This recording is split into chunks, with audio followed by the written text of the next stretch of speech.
this year, and we're going into a recession. Okay.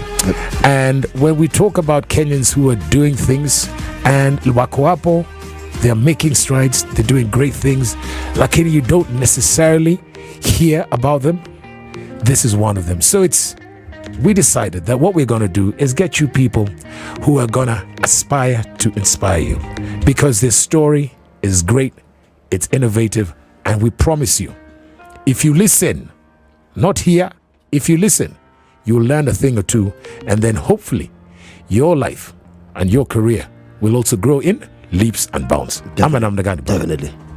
So in studio, when you look at the bio, you got the bio there. Yeah, is a young lady. She's got a very, very wise head, and let me just tell you a backstory, bruv.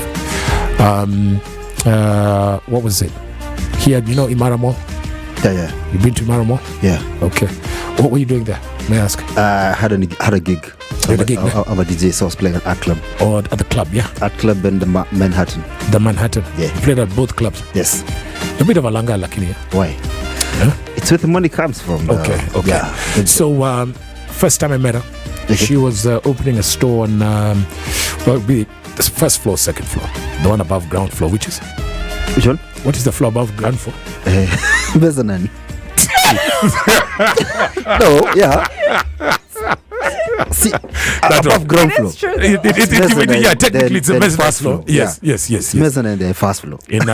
Depends on which malls you go to. No, now I'm talking about in that mall. It's mezzanine, yeah? Okay, so that floor. Yeah. So I went there and and then I saw the thinking and the focus and the degree of attention to detail that she put into that store. Okay. The chain, and the first one I went to, because it was in the Westgate Mall. Never been to Westgate since after the damn thing. Yeah. But my person said, you've got to come, because this woman, when it comes to fashion, she has definitely got it. Okay. Went to a store in the Westgate. Okay. User-friendly prices, and I'm telling you, the fashion sets. I know you don't have fashion sets because I know be upstanding, so that if you're watching. By the way, you need to live stream this. It's spicefm.co.ke. Please be upstanding, abstract. Dennis, you want people to see my poor test? No, not your T-shirt, my man. That's a cute T-shirt. Yes, indeed. For it? T-shirt, Yes. Indeed, and she says that she's that kind of person. So you know what? Went to in the space of a year. Okay. There was Westgate. Then there's one at the Greenhouse on Nagong Road. And then she recently opened that one at the Imara Mall. I'll tell you, it is Chris Joki. It is called IKOJN. She's in the studio. Wapi wale watu mashangwe na vigelegele. There is Chris. Welcome to Spice Talk. Thank you. Okay, now this is not a parliamentary select committee session. So we're here to hang out. All right. And remember, it's all about aspiring to inspire. Got it. Now, first of all, very, very, very, very quickly, tell us your backstory, because I was told, abstract. Okay. Yeah. That Chris, first of all, obviously you studied fashion design. I did, yeah. Where was that done? In Nairobi, actually. So there's a fashion school in Nairobi called Markensall School of Fashion. Sharp. Okay. So that's where I did my fashion course. It took me about 3.5-4 years. Wow. Yeah. It's a proper course. Proper. Yeah. So that's why I studied everything. Yeah. The manual work and the business side, all of it, the art side, everything. Right. Yeah. I mean, the fashion, I'm not disparaging anyone. Yeah. Me, the local guys I knew went to Evelyn School of Design. I did. You see? I did as well. Yeah. So what happened actually, the longer part of the story is when I left high school, I didn't know what I wanted to do. So then I did business school for a really short time. I didn't even finish the course. I think I was there for like 6-7 months. Yeah. Okay. And I knew that wasn't for me. Okay. So my dad then told me, okay, you've had a sewing machine. You're always like fixing your clothes. Yes. Why don't you go learn tailoring? At that time, we didn't know fashion school. Right. So I tried Kenya Polytechnic, and just as I was about to enroll into Polytechnic, my dad heard about Evelyn's. So then I went to Evelyn's and I was there for a semester, and then someone who was in my class knew another school that was opening up. Right. You know, so when I went to the new school, I went and they had all these brand new shiny machines and all these fashion books, and I was like, this is where I belong, you know. Zile za Evelyn zilikuwa zimechapa. Okay, let me not try to speak badly. But yeah, the other ones are brand new. Yes. That smell of brand new equipment. Yeah, okay. And they had all these Vogues and things, and I was like, this is where I belong. So literally in a weekend, I was in the other school. I love this. Yeah. I love this. Oh, clearly also Nairobi. Ne? Yeah. And school's still there. Okay, still so there. clearly it must be good because then Definitely. you came out of it. Yeah. But legend has it then. Okay, so you finish. Yeah. And then what happens next?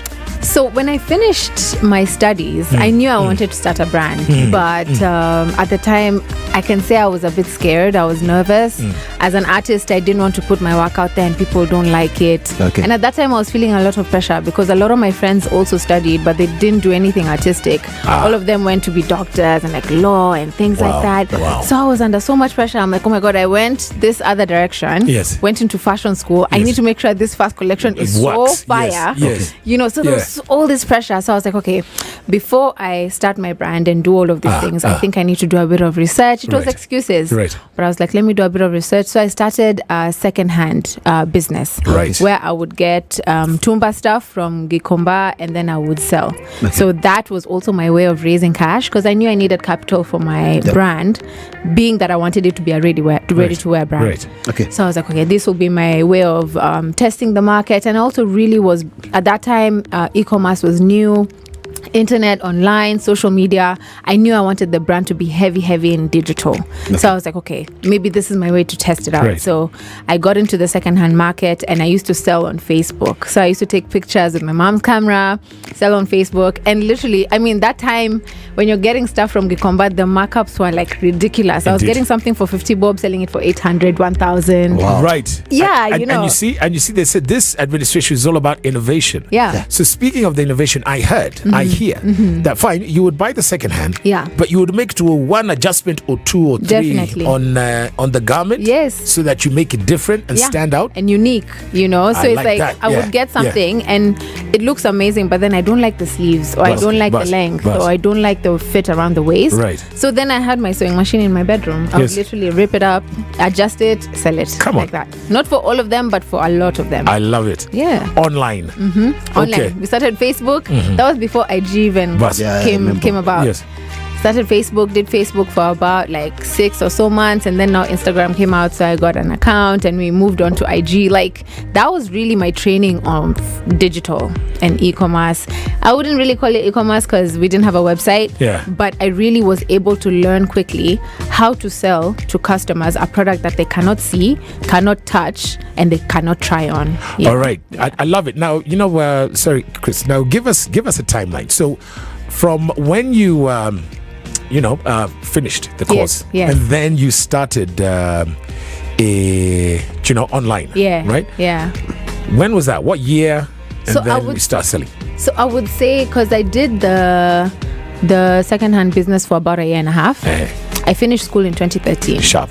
So I'd started my business already before I finished school. For about half a year, I'd already started. Sharp. So let's say I did 2013 and like half of 2014. That's when I did the second-hand business. Okay. Then now, once I reached the amount I needed to start my brand, I stopped it. And then now I started working towards now establishing the IKOJN brand. And then 2015, you know, those who know you know, not only do you work hard, you work smart as well. Yeah. So so this is 2013. So like by 2014, what figure was that you said, now this is the amount of color that I need to start this biashara? Because like abstract, when you say, okay, remember when you talk about the two machines that you need so that you can hire them out, and you've got that figure fixed in your kyongos, yes, right?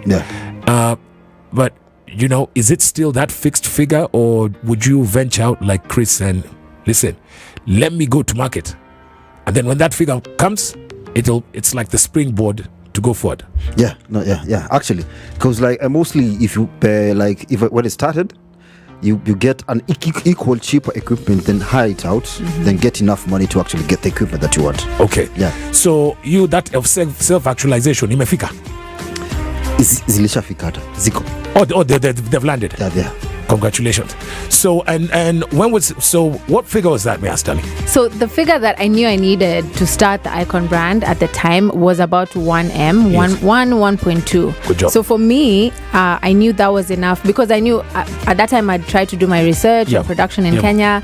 I didn't find anywhere that could do my production. So I knew, okay, if I need to produce anything, I need to go to China because at that time there was no local designers doing ready to wear. Yes. Okay. I was the only one. So I was like, okay, there's no one doing production here. I think I need to go to China. So I knew that was enough money to get me a ticket there, to do like a deposit on my first collection, and then to bring the stuff here and begin selling already. That's nice. Yeah. I love it. And this is Guangzhou. Okay. Yeah. So now, then we talk about, then you launch the brand. Right. That we call IKOJN. Right. Okay. And which year is this? So this is 2015, but there's a long story there. Exactly. So you know what we're going to get from 2015 to the here and now. Yeah. You're going to tell us about your equipment that has landed, no? Yeah, I will. If you've got any questions for Chris Joki, we're hanging out. Aspire to inspire. It's all about innovation, as this administration, this regime is saying. Definitely. You know what? If you put your mind to it, it will be done. Yeah. Yes. And you know what? So she used to buy secondhand. And then, you know what? Takes them apart, most of them, and then just makes them unique, custom to you. I want to know, did you know that IKOJN just only does ladies wear, my brother? Actually, it's the first time I'm actually hearing of the brand. But I remember you this time invited me. Yes. When she was doing the Imara one, remember? Yes. By the way, I told you. Yeah, I was to come. They were ladies. Too bad. And I know. So Chris, so listen, so we're hanging out, right? Yeah. And obviously your particular lessons. If you've got a question for Chris, what do you do, bro? All you have to do is just hit us up on our social, that is Spice FMKE, on both Facebook and Twitter. And then the number is 0719012600. all right. Now, why strictly the ladies? What was the journey between 2013 and 20? So it's like 10 years, yeah. Yeah. And then, there's music, and you sent us some songs, right? Yeah, I did. So here's where you play, because ideally you should be sitting here. Okay. But now, what is your list of songs? What was your first song? I don't even remember that list I sent you. I just know I really like all of those songs that I sent. You told me to have from different years and everything. I tried to be very organized. Yeah, by the way. I hope you were impressed by that list. I really tried. It was fantastic. So, on the list, okay, so this is her list. Huh? Okay. It's because you're the connoisseur of music, ne? Okay. There's Kate Bush running up that hill. Okay. No, you have no clue what that is all about. There's Eurythmic Sweet Dreams. That one, please don't usinilete.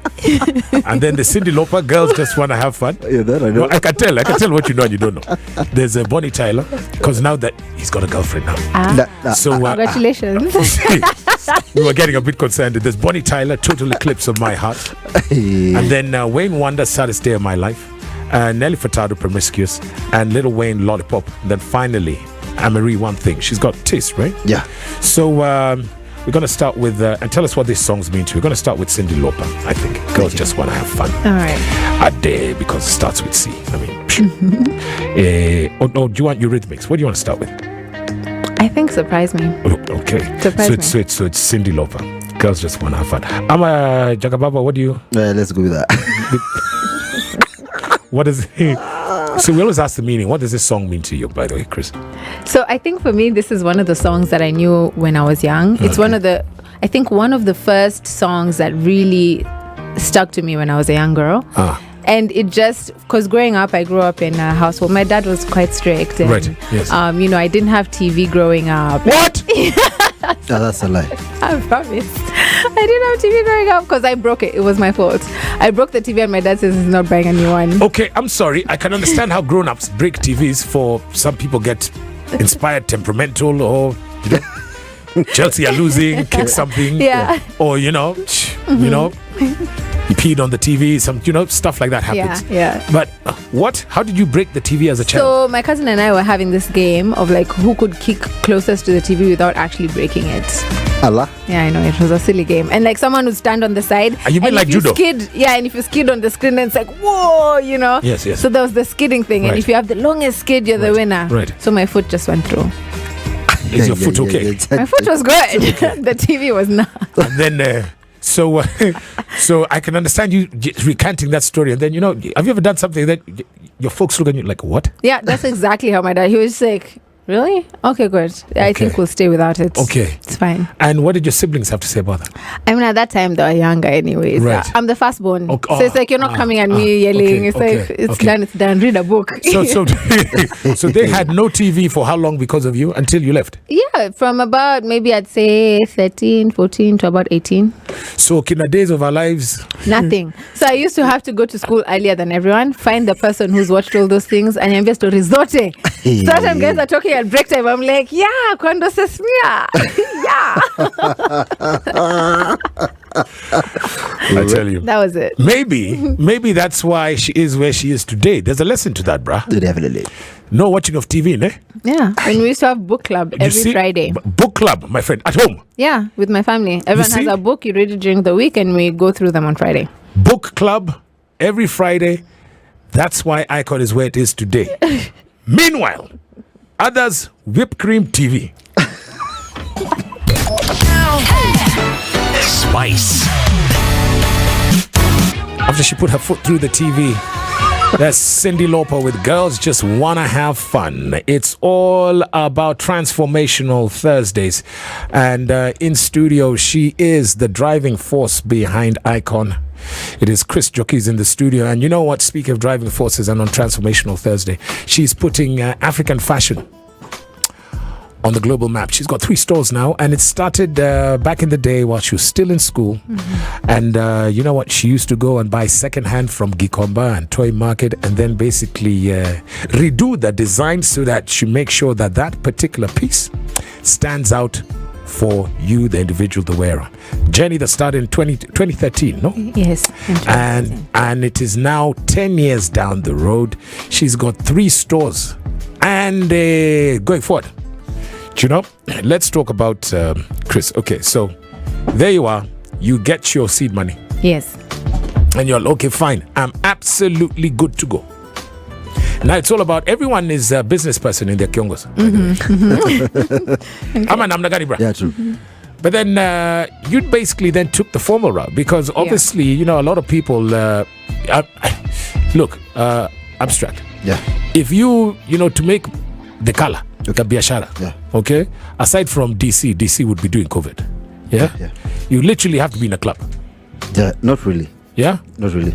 You can send the 2 videos to somebody, they'll just put music, you put music to it. They send you the video and you put music to it. I just go live.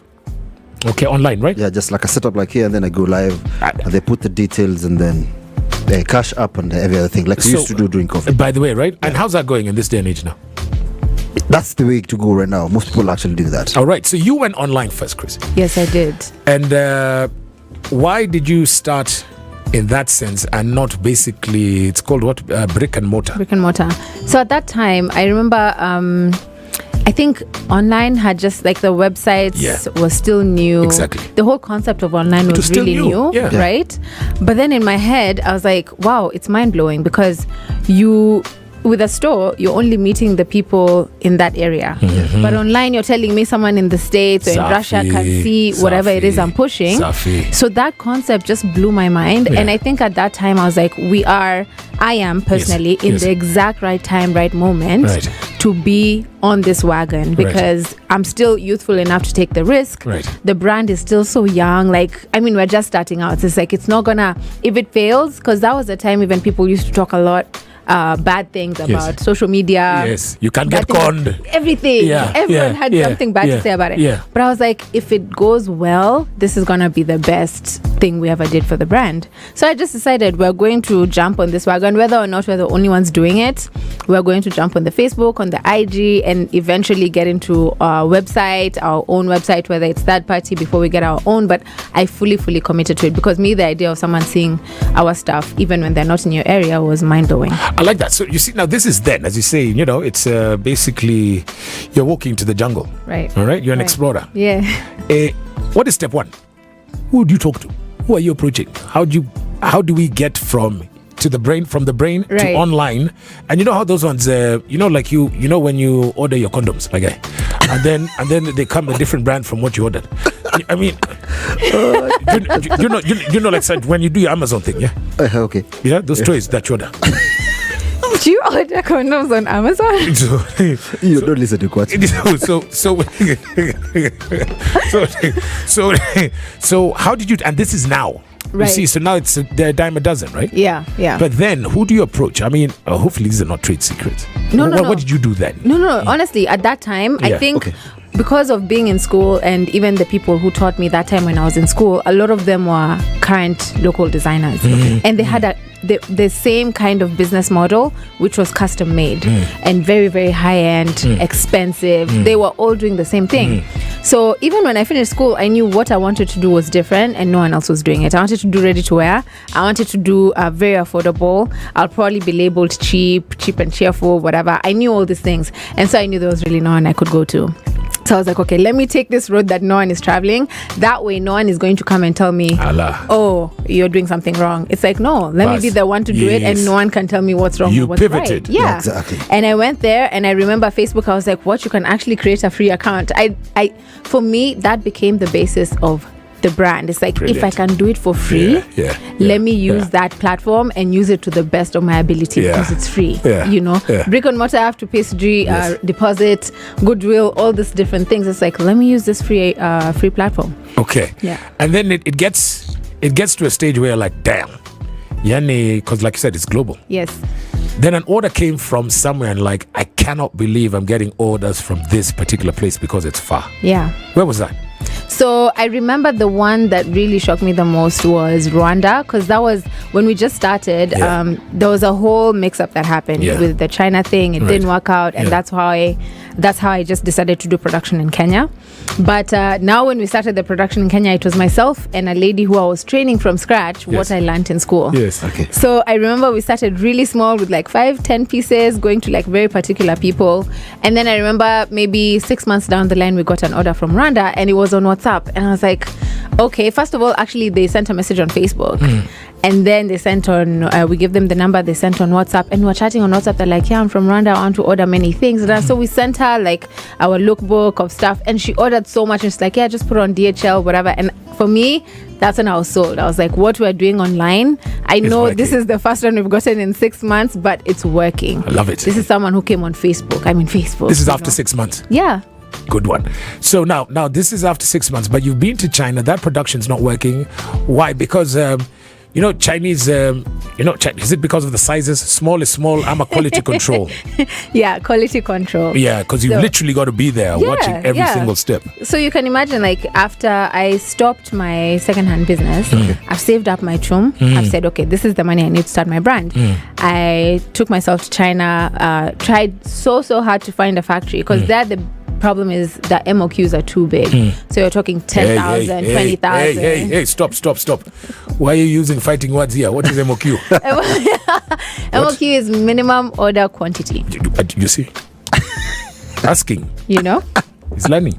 Yeah, so you can't just go into a factory and say, oh, I like this dress, give me 10 pieces. Yes. Yes. You can't say I want 100. No, they deal with like tens of thousands, hundreds of thousands. Wow. Yeah. So it took us such a long time. It took me such a long time to find a small factory outskirts of China that the minimum MOQ they did for me, I think, was 500. 500 per style, per color. So if it's this dress, if I want it in a different color, I need to do 500 of this and 500 of that. The other one, yeah. And that time the brand is barely even a month old. And I'm like, okay, no one even knows about us in Kenya. How am I going to sell all these pieces? But I was like, I have to get it done. I can't go back to Nairobi too. So I put all my cash there, paid deposit, everything. We agreed everything was going to be good. And when it comes to Nairobi in a month, I pay the balance and we're good. Okay. So I came back to Nairobi, waited 1 month. I was really excited. Now that was when I was setting everything up. Our logos, our words, pages, all that. And the stuff came a month later. And I remember it was a Saturday, and I opened very big boxes, and I opened, because total I think was coming to about 5,000, 6,000 pieces. And I remember opening the first box and removing this item, and it was completely different from what we had agreed when I was there. Wow. The fabric was so terrible, it literally felt like polythene paper. The zip was bad, like stuck. I couldn't sell this, and this is the first item I'm putting out after, like, first brand. Remember the pressure I told you about? Yes. I have this pressure. With all this pressure, I can't be putting out substandard products. Right.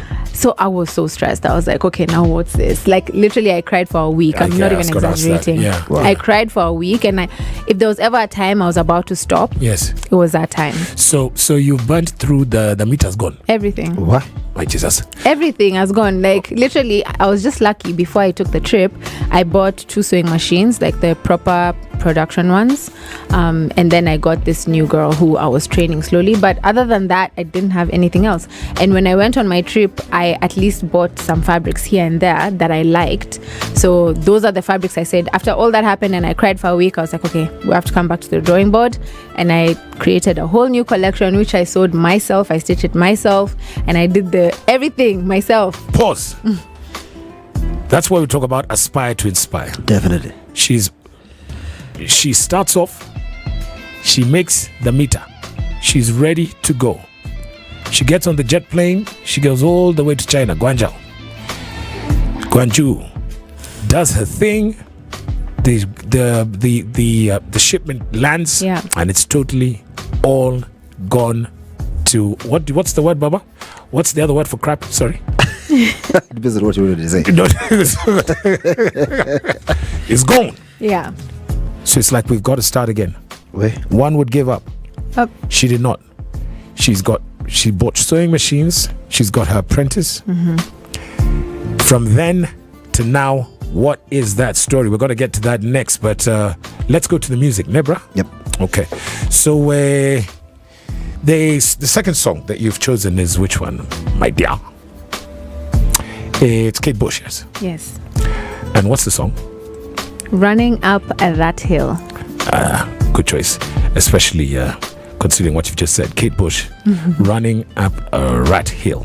What does that song mean to you? So I feel like this song for me, it's just, I don't know, it's one of those, I like sad songs. Let me just disclaimer. I like sad songs because they make me feel like, let's just like cry and woe right now, and then when I'm done listening, I'm like, okay, now let's go pushing. So I like those sad songs because they give me a moment to sort of be vulnerable and like feel bad, because with what I do, I really don't have time to be like feeling down or whatever. Because there's people I'm leading, I can't be over there like, oh my god, they're like, no, if my energy is not there, no one else is going to work, so I always need to keep pushing in public. So I like sad songs in private, then I can be like, oh my god. Because I was about to ask, so now in the factory space, in the working space, what are they listening to? I'm like, what? That they love reggae. It's reggae, eh? Love reggae. They're like always have the proper speaker there. They do nice music. Do you a good reggae song? I'm already reggae fanatic.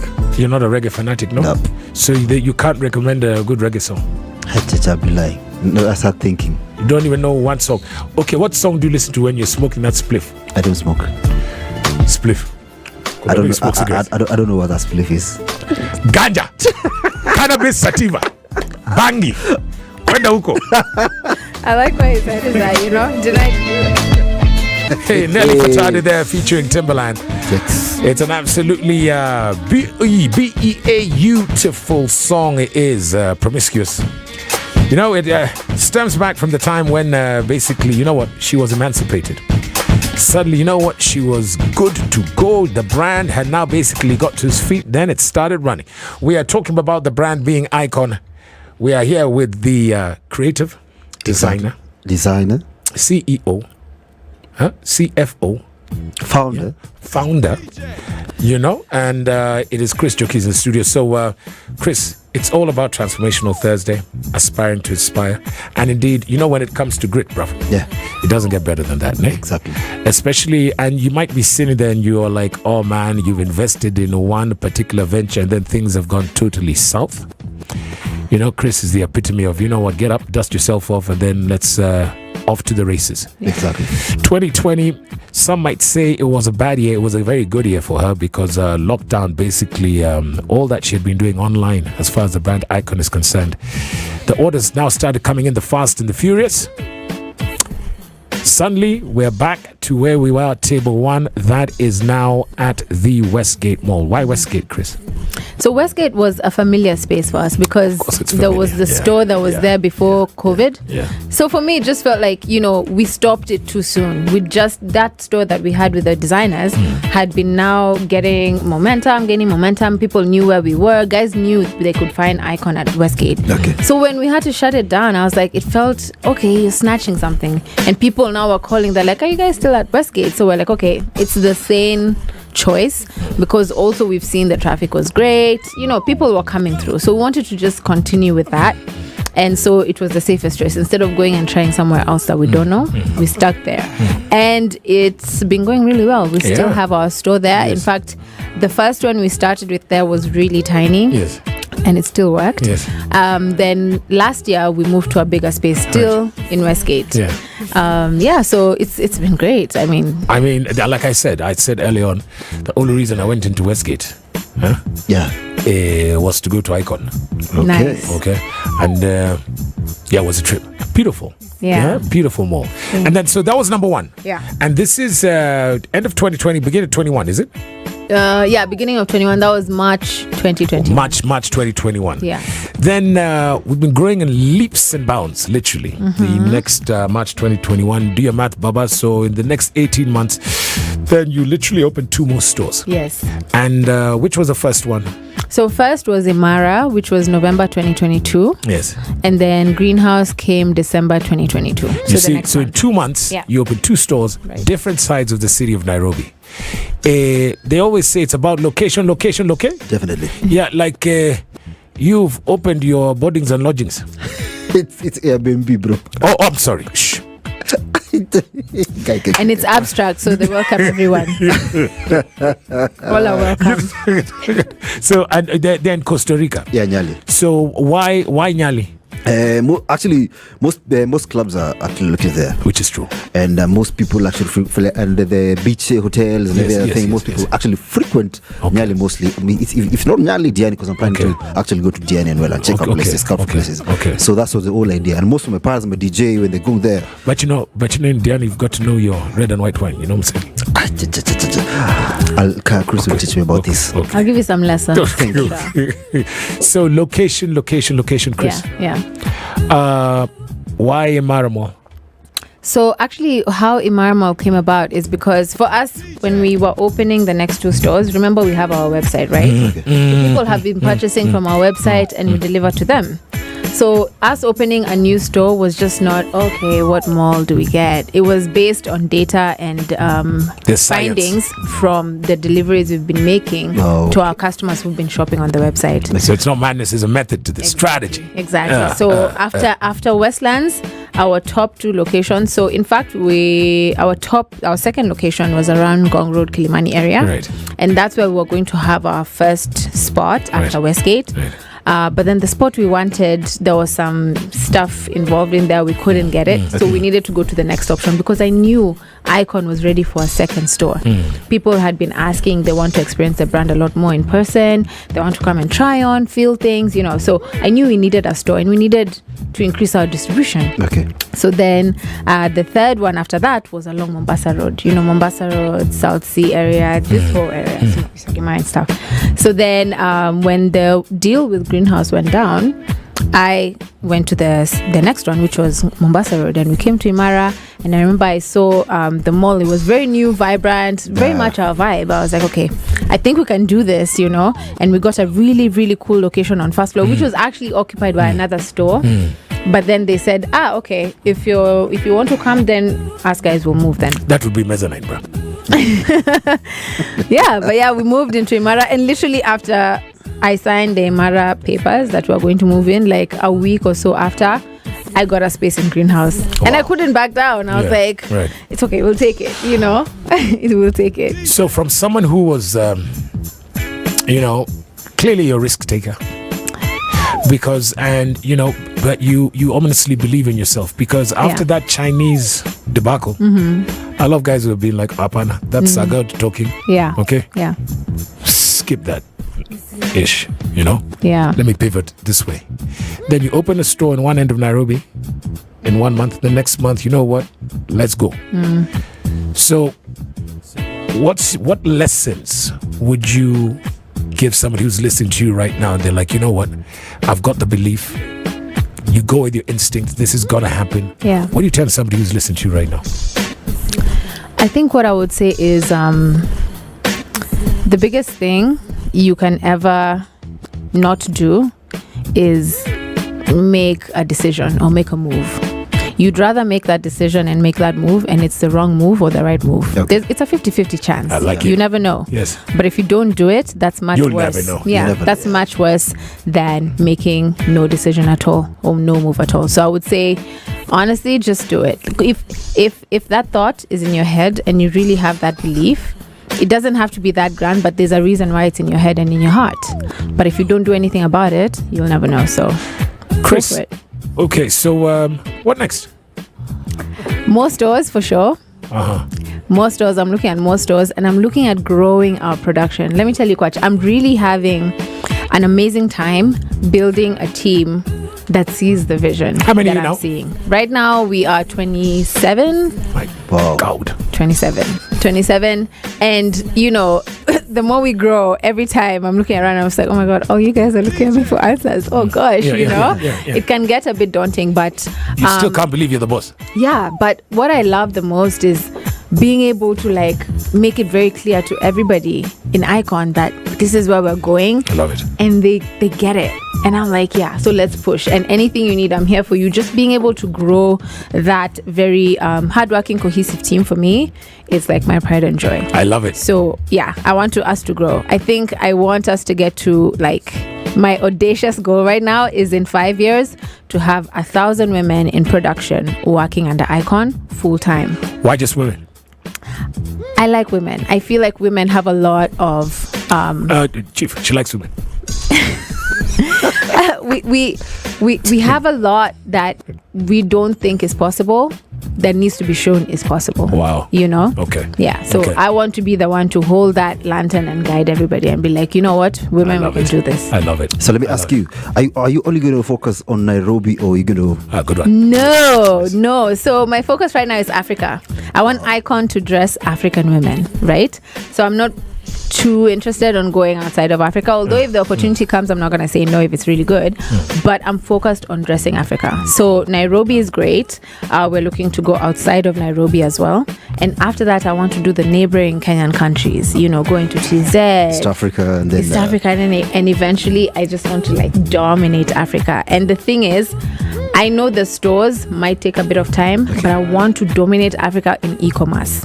Digital and e-commerce, literally, guys, it's the future. So for me, I know that dream 8 years ago was put in my head for a reason, and I'm like, I know we can achieve it. I know we can literally be the biggest e-commerce retail brand in Africa. I love it.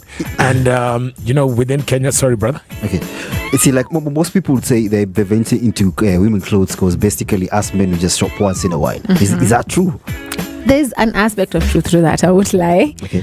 First of all, men are less adventurous.